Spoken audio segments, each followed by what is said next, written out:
Although we serve in governments, we are not government trophy. Those of us who serve in government, as a former minister, I will be entitled to a burial that the government will support. I don't want my body to be, my remains to be handled this particular way at all. I don't want. I have a family to which I belong, the family that I brought up, the family that God has granted to me.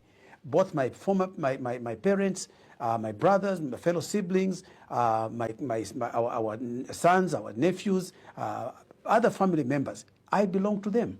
I don't belong, I'm not a trophy for the state. I'm not. So if when I die, not if, when I die, I do not want this kind of impasse.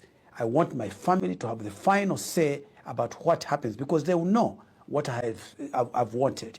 For example, when I die, I want to be buried next to my son in the Olympia Memorial Park.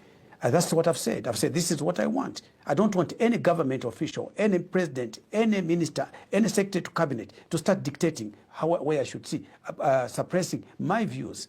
If anybody has to show me honor, if anybody has to show me respect, they must do it when I'm alive, not when I'm dead. What good is that? And also, we've seen how the whole thing developed in terms of the, shall we say, the hostility between the two, the former president and the current president. We've seen it all. How can there be honor now in death? What good is that to anybody? And as Christians, as a Christian nation in particular, it is such an embarrassing situation that we must seek the intervention of a foreign country, albeit that they are our neighbors, albeit that many people living in this country originated from South Africa. It is such a great pity. So my view is that even as we serve in public office, yes, the public are entitled to respect and honor whatever we've contributed, but they cannot dictate. No government has any such right, as far as I'm concerned. So that would be my view, Honorable Mwamba. And I think that what should have happened, there was an agreement. There was an agreement that was had with the family. That Wednesday, the body was supposed to be here, on the understanding that they did not want President Hakainde to be present in these proceedings because of the enmity and the animosity that had existed between the parties. Why can't the president stay away? What is so important about him attending? I am aware that, for example, in South Africa, where there was recently, Vice President passed on. He went to be buried in his home area.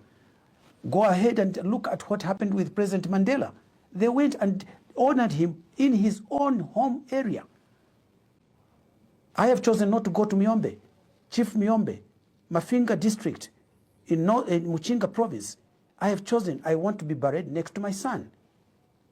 And if that is what I want, why should anybody? What right does a government have? What right has a president got? What is it that he's so keen to look at the body of my remains? Why would it be his business?